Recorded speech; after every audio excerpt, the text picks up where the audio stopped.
Ahora vamos a ver el activo intangible. Y bueno, el activo intangible, la norma contable número 1 en su capítulo 2 establece que comprenden derechos y otros bienes inmateriales, tal como lo vemos en nuestro plan de cuentas. Acá tenemos el activo intangible, el mismo que comprenden bienes inmateriales, como ser marcas, patentes, software, contratos de concesión, derechos de autor, líneas de productos, marcas de fábrica, derechos de llave, y tenemos en este caso a los gastos de organización o a los gastos de constitución. Todos estos activos intangibles se encuentran dentro del activo no corriente, porque la vida útil o la amortización de estos activos es a más de un año. Y sabemos que bajo el activo no corriente, bajo esta denominación, se incorporan todas las cuentas emergentes de transacciones que representan o tengan una realización mayor a 12 meses a la fecha del balance, ¿no? Muy bien. Después tenemos el activo diferido, o denominado por la norma de contabilidad número 1, los gastos adelantados y cargos diferidos. Dentro de este rubro nosotros tenemos todos los costos que han de incidir en ejercicios futuros.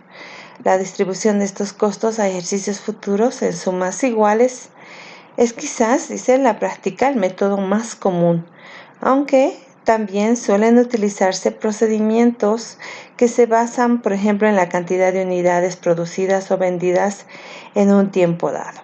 Entonces, el activo diferido es todo lo que nosotros hemos pagado por adelantado. Y no solamente van a estar alquileres, ¿no? Van a estar seguros pagados por anticipado, pueden estar dentro de este grupo, no sé, 2.5.3.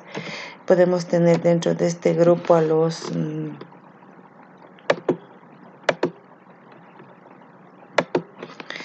comisiones pagadas por anticipado, y todo lo que podríamos pagar por anticipado vamos a agrupar dentro de lo que es el activo diferido.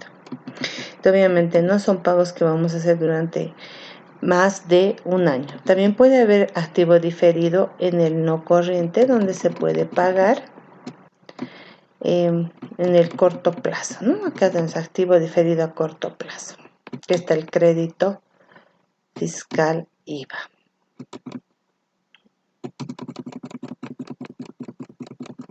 Posteriormente vemos nosotros en nuestro plan de cuenta las cuentas de pasivo. Hemos denominado al pasivo, que son las deudas y obligaciones que la empresa asume frente a terceros, ¿no? Bueno, también dentro de lo que es el pasivo vamos a tener la división de pasivo corriente y pasivo no corriente. El pasivo corriente,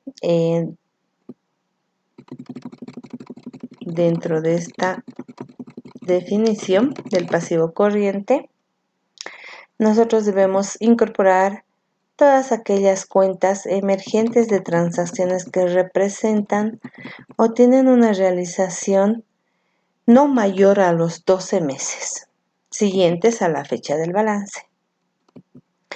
El pasivo corriente normalmente incluye subgrupos como obligaciones.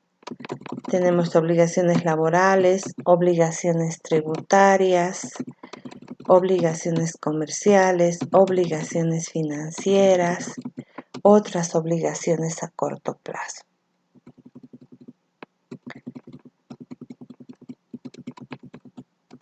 Muy bien, dentro de las obligaciones laborales, nosotros tenemos sueldos y salarios, aportes laborales, aportes patronales, aguinaldos por pagar, cargas sociales y todo lo que se refiere a las obligaciones pendientes de pago relacionadas con nuestros empleados, obreros o personal contratado que esté subordinado en la empresa.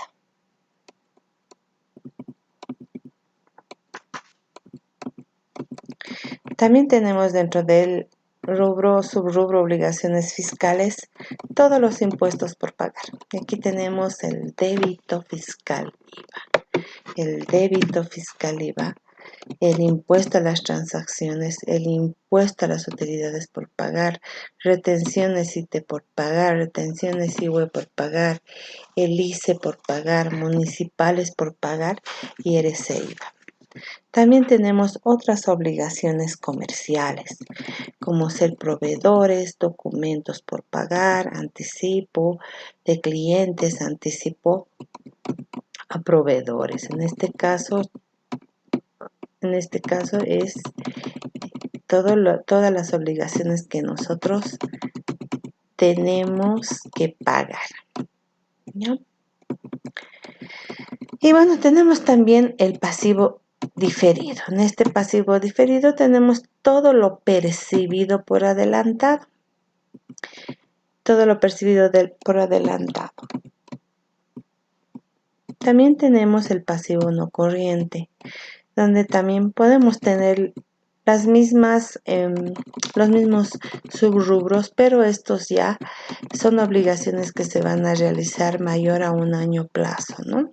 Como por ejemplo obligaciones comerciales u otras obligaciones. Generalmente acá entran todas las deudas que tenemos mayores a un año plazo, cuentas por pagar a largo plazo, documentos por pagar. Tenemos también préstamos y están acá las indemnizaciones por pagar. Por último, dentro de nuestro plan de cuentas, dentro del balance general, vamos a tener al patrimonio. Dentro del patrimonio tenemos los rubros capital, reservas, cuentas de resultados y también dentro del capital tenemos las cuentas capital social, capital pagado, capital limitado, capital social preferente, capital social común, aportes por capitalizar y está aquí la cuenta ajuste de capital. Mediante esta cuenta ajuste de capital nosotros actualizamos todos los importes del capital. Y reservas. Dentro de las reservas tenemos la reserva legal, que esta nos obliga a constituir el código de comercio. También tenemos reserva por revalúo técnico, reserva para capitalización, fondos de reservas y ajustes de reservas patrimoniales. Esta última cuenta también se utiliza para actualizar todas las reservas constituidas por la empresa. El rubro capital, sumado al de reservas y resultados, y disminuido por los importes pendientes de integración expresa, la participación de los dueños en la empresa, representada por el exceso de su activo sobre su pasivo, proveniente de los bienes aportados por los propietarios, más las ganancias no distribuidas y menos las pérdidas acumuladas en la explotación. Así define la norma de contabilidad número 1 al rubro de capital y reservas. Y dentro de resultados nosotros tenemos al resultado acumulado, que pueden ser utilidades no distribuidas de gestiones anteriores, y también el resultado del ejercicio, donde puede haber utilidad o pérdida del ejercicio. También tenemos las cuentas reguladoras del activo. ¿Cuáles son las cuentas reguladoras del activo? Son aquellas que van a ir a restar a nuestro activo, por ejemplo, depreciación acumulada, amortización acumulada, pérdidas en cuentas incobrables, depreciación acumulada a muebles y enseres, depreciación acumulada equipo de computación, letras descontadas. En este caso nosotros vamos a tener varias cuentas que van a ayudar a que nuestro activo se regularice, ¿no? En este caso es la previsión para cuentas incobrables.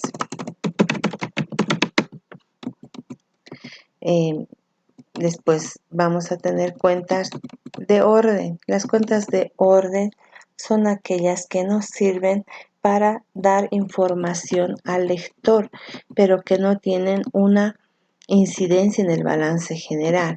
Simplemente nos ayudan a tener mayor control sobre ciertas transacciones que estamos llevando a cabo, por ejemplo, boletas de garantía, bonos para emisión, títulos, valores, mercaderías recibidas en consignación. Si bien estas cuentas no inciden en nuestro balance general y en nuestro estado de resultados, pero el hecho de no controlarlas podría darnos una pérdida o podría mermar un resultado, una utilidad de nuestra empresa. Tenemos también dentro de las cuentas de orden, cuentas de orden deudoras y cuentas de orden acreedoras.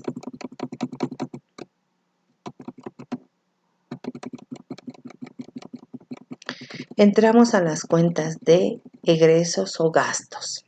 Dentro de estas cuentas de egresos o gastos tenemos la principal, que son las cuentas de costos, donde vamos a tener la cuenta de costos de ventas si nosotros vamos a utilizar el método perpetuo y el método periódico, y si vamos a utilizar el método perpetuo.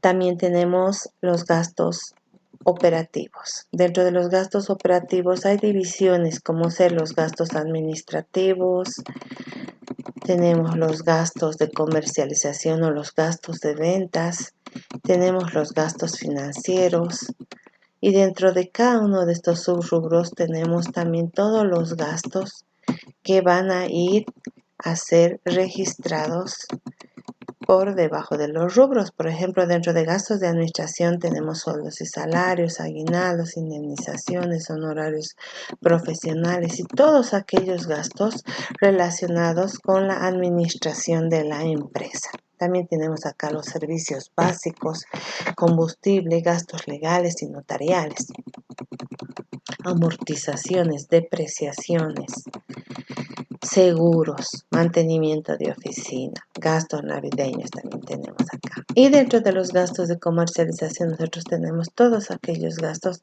que se relacionan con las ventas, por ejemplo, publicidad y propaganda, compras, descuento en ventas, devoluciones, comisiones, fletes sobre compras, impuesto a las transacciones, bonificaciones en ventas. Gastos financieros. Dentro de los gastos financieros nosotros tenemos todo lo relacionado con entidades financieras, como ser intereses pagados, comisiones bancarias, el ITF tenemos acá y algunos servicios bancarios, ¿no? Posteriormente tenemos las cuentas de ingreso. Dentro de las cuentas de ingreso tenemos a los ingresos operativos, ingresos no operativos. Ingresos operativos son todas aquellas captaciones de recursos relacionados directamente con nuestro rubro principal de la empresa. También podemos tener ingresos no operativos, aquellos que vamos a tener una captación de ingresos, pero que no están directamente relacionados con la actividad de nuestra empresa. Por ejemplo, alquileres ganados, si alguna vez hubiéramos alquilado nosotros un bien o un inmueble, algún interés que percibamos por algún préstamo que hayamos hecho, alguna donación recibida. Aquí tenemos intereses percibidos, podemos tener intereses percibidos bancarios o intereses percibidos de empresas, ¿no? Acá intereses percibidos bancarios son dos clases de intereses. Tenemos también el descuento en compras y bonificaciones en compras. Por último tenemos otras cuentas de resultado. Dentro de estas otras cuentas de resultado, nosotros tenemos las cuentas que pueden tener saldo deudor o saldo acreedor. Eso ya dependiendo de lo que de la operación de la empresa, de las transacciones de la empresa.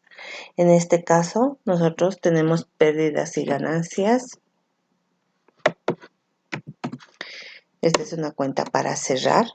Ajuste por inflación y tenencia de bienes. Cuando nosotros actualizamos activo fijo, intangible, inversiones, tenemos también la actualización de todo lo que se refiere a cuentas como ser el pasivo,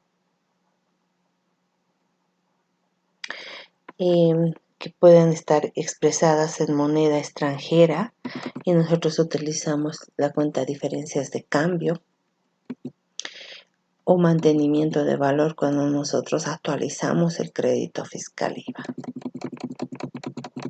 Bueno, y este plan de cuentas ha sido extraído del libro del licenciado Gonzalo Terán Gandarillas, séptima edición. El título es Estado de flujos de efectivo y contabilidad básica. Y bueno, también la explicación ha sido dada con fundamentos en los conceptos que nos brinda la norma contable número 1 y la norma contable número 11, sancionada por el Comité Ejecutivo Nacional del Colegio de Auditores de Bolivia.